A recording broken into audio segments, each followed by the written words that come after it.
से झूठ बोल रहा है। इतने में उसकी सारी भेड़ बकरियां शेर खा जाता है। गडरिया शोर मचाता रहता है, अरे बचाओ, इस दफा वाकई शेर आ गया है।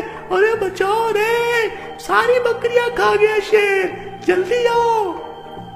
शेर सारी बकरियों को मारने के बाद वहां से चला जाता है। गडरिया बहुत परेशान होता है और अपने आप पे मलामत करता है कि काश उसने ऐसे झूठ ना बोला होता तो वो भी बच जाता और भेड़ बकरियां भी।